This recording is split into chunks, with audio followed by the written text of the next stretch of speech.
మానస TV న్యూస్కి స్వాగతం. కవాడిగూడ సింగడికుంటలో శ్రీ ఎల్లమ్మ నాగదేవత ఆలయంలో అంగరంగ వైభవంగా అమ్మవారి కళ్యాణోత్సవం జరిగింది. సింగడిగుంట ప్రజలు భారీ ఎత్తున తరలివచ్చి అమ్మవారిని దర్శించుకున్నారు. అమ్మవారికి ప్రత్యేక పూజలు నిర్వహించారు. కవాడిగూడ భక్తులు పెద్ద ఎత్తున పాల్గొని అమ్మవారికి మొక్కులు తీర్చుకున్నారు. కార్యక్రమంలో ఆలయ అధ్యక్షులు శ్రీనివాస్, బస్తీ అధ్యక్షులు రాము అమ్మవారి కళ్యాణంలో పాల్గొన్నారు. ఈ కార్యక్రమానికి ఆలయ సభ్యులు, బస్తీ సభ్యులు తదితరులు పాల్గొన్నారు. మానస టీవీ ప్రతినిధి సంతోష్, సికింద్రాబాద్.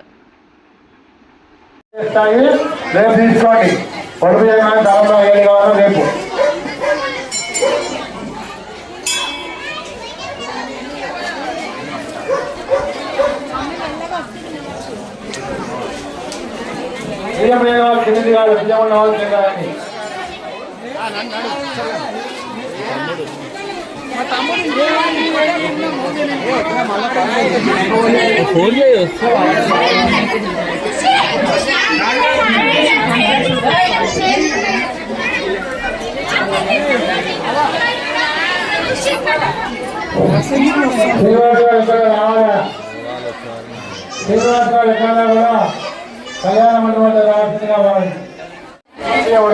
తీసుకోండి.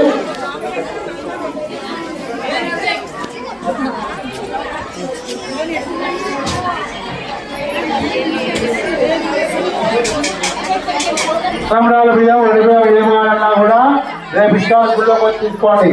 ఇప్పుడే కళ్యాణానికి ఎవరు కూడా ఏమి దయచేసి రేపు తీసుకోండి. నమస్కారం అండి, నా పేరు శ్రీనివాసు. మా సింగాడికుంట మా శ్రీ ఎల్లమ్మ దేవత నాగదేవత అమ్మవారి దేవాలయము మాది. ఇక్కడ మా బస్తీలో స్వయంభుగా వెలిసిన శ్రీ ఎల్లమ్మ నాగదేవత అమ్మవారు చాలా సంవత్సరాలుగా ఉన్నది. కాకపోతే 20 సంవత్సరాల క్రితం గుడి నిర్మాణం జరిగింది. అప్పటి నుండి మేము ఇది 8వ వార్షికోత్సవం కళ్యాణోత్సవం అమ్మవారిది చాలా విశేషంగా జరుగుతుంది. ఇక్కడ ప్రతి కళ్యాణము, నాగుల చవితి, బోనాల పండుగ, మరి నవరాత్రి ఉత్సవాలు, విశేషంగా పూజలు జరుగుతాయి. ఇక్కడ భక్తులు కూడా చాలా పెద్ద ఎత్తున వస్తారు. ఇక్కడ కోరిన కోరికలు తీర్చే కల్పవల్లిగా అమ్మవారు ఇక్కడ అందరి భక్తుల కోరికలు తీరుస్తున్నది. ఇలాగే అందరికీ ఆశీర్వాదం ఉండాలని అమ్మవారిది.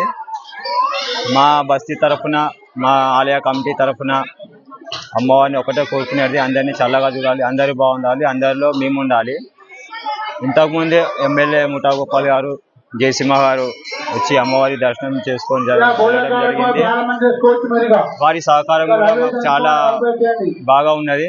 ఎమ్మెల్యే ముఠా గోపాల్ గారు కానీ, జయసింహ గారు కానీ, అలాగే మా డివిజన్ నాయకులది కానీ సహాయ సహకారాలు చాలా మంచిగా ఉన్నది. ఇలాగే ముందు కూడా చాలా మంచిగా ఉండాలని కోరుకుంటున్నాము. ఇక్కడ కళ్యాణ అనంతరము అన్నదాన కార్యక్రమం జరుగుతున్నది. దాదాపుగా 800 నుంచి 1000 మంది వరకు అన్నదాన కార్యక్రమం జరుగుతుంది. ప్రతి ఏటా పెద్ద ఎత్తున జరుగుతున్నది. ఈ సంవత్సరం కూడా ఇలాగే అమ్మవారి ఆశీస్సులతో మాకు తెలిసిన విధంగా మేము ఉత్సవాలు జరుగుతున్నది. అమ్మవారి దయతో అందరూ బాగుండాలి, అందులో మేము ఉండాలి. జై ఎల్లమ్మ తల్లికి జై.